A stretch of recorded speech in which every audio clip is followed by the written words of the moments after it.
My name is Anthony Napali. I'm a fifth born in a family of 22 from a polygamous family. I hail from Kakamega South, which is currently called the Kolomani constituency. And I am now an orphan, having lost my mother, but I have my father. In our family, we have remained 7 after the demise of other members of the family. And I went humbly to a primary school called Isulu Primary in 1980 and pursued my primary education up to 1988.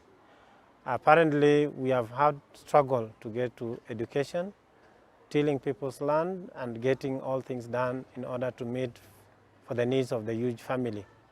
This forced me even to repeat in class 8 and did my examination in 1989.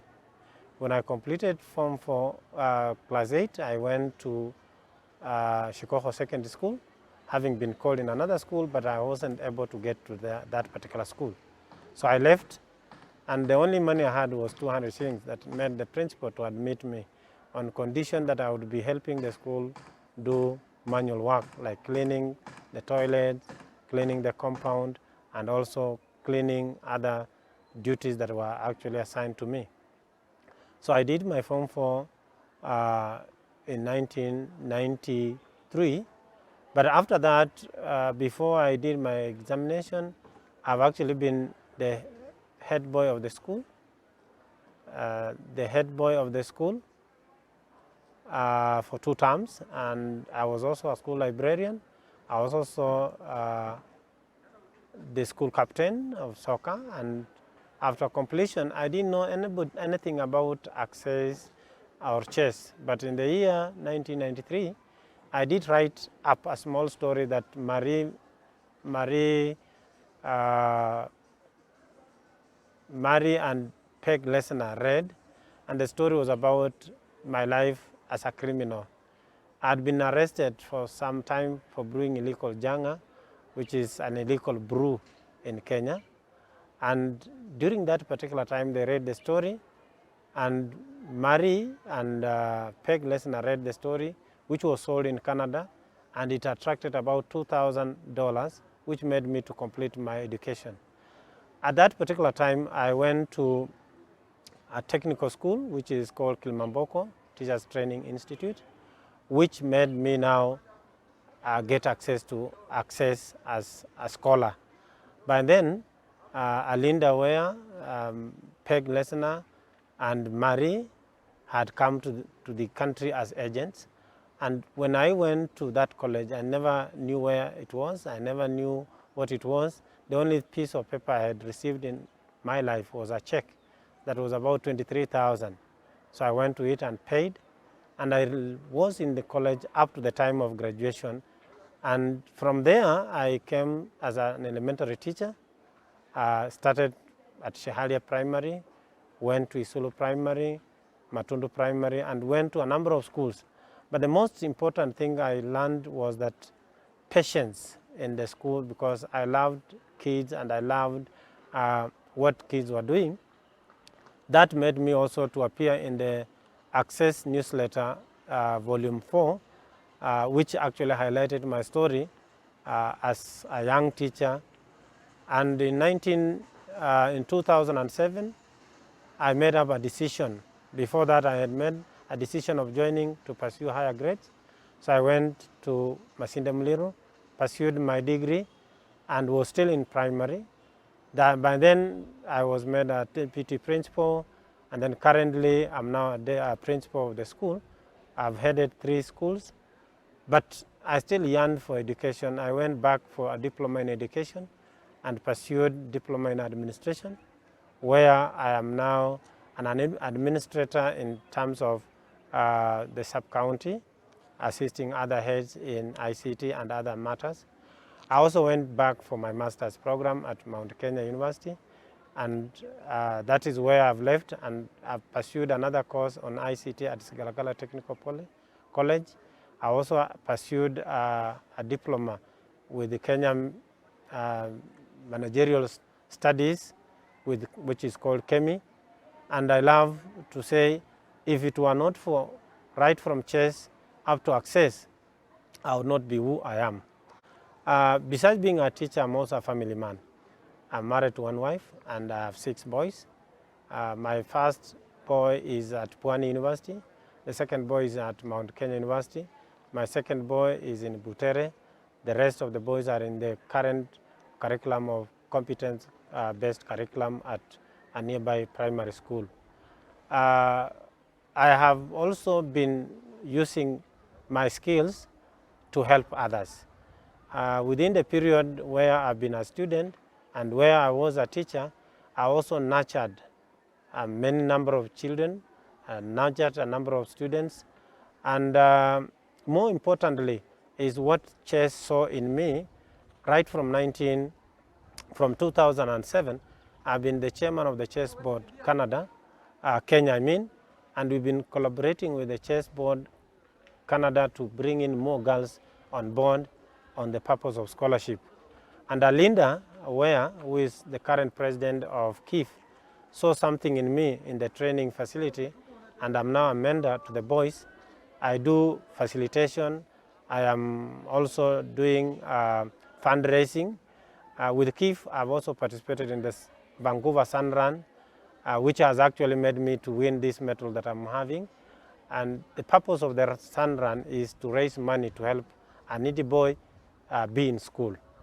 I've also been a role model to many, and in the school currently where I am as a principal, I have actually taught 3 teachers whom I'm teaching with as my colleagues, and I am happy about that. I have been passionate about access and its activity. Whatever the Canadians or the donors have been doing, it has not been actually a wish way. It is something important that should be put in record, that a number of us have gone through this system because we would have actually been nobody. I can recall a number of us, after finishing Form 4, they just go rot in the bush or in the village because they don't have somebody to hold their hand and move them to the next level of education. So I want to thank Access for the good thing they have done for us. Most importantly, even in this capacity as a vice chair of CAAA for many years, and then chair of the CAAA. Later on, we changed to AAA because chess was now independent and Access was independent. We have seen Access grow. We have seen young people grow because of Access. Forgotten to mention in my earlier speech is Madam Nora Harrison. Her soul rest in peace. She passed on in the last year because of her age. But she's one of the instrumental lady that actually played a role as an agent of Access the first time when Beth and George Scott actually initiated the program. And she did a lot of soul searching and finding out who is the right person to qualify for this particular scholarship. Initially, Nora Harrison, Peg Lesnar, and even Alinda Ware were chess agents. And that is why they had actually thought of bringing together those students who have actually qualified from the chess community to the community of Access. Chess would support students who are purely from primary grade 8 to Form 4. But then the challenge was, how do they proceed with their post-secondary education?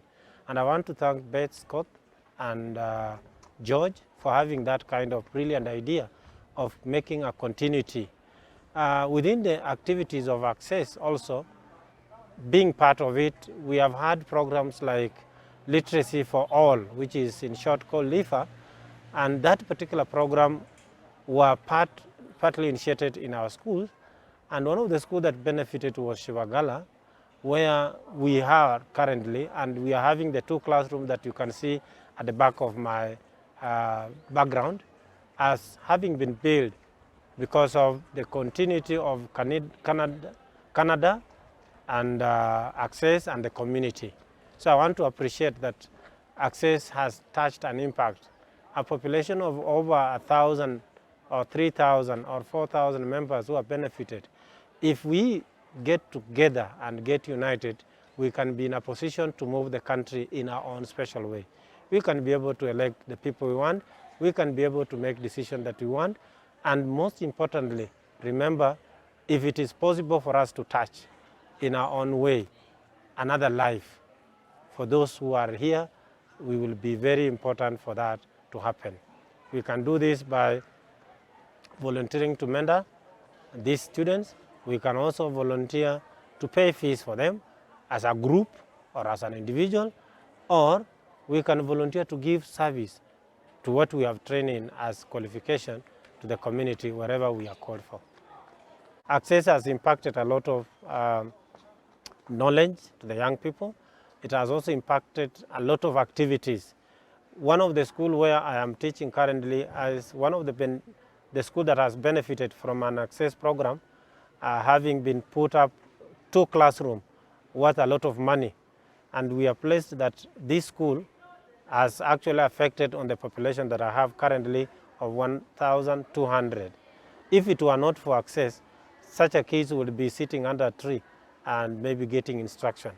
I want to say that is very important, and I want to call on all the members who have actually been touched by access to come forth and touch at least one single heart in their own special way. They can begin with the family, they can do voluntary activity to the access activities, like maybe medical camps, or whatever way they can do to make sure that at least a soul somewhere is happy, just like somebody made them happy.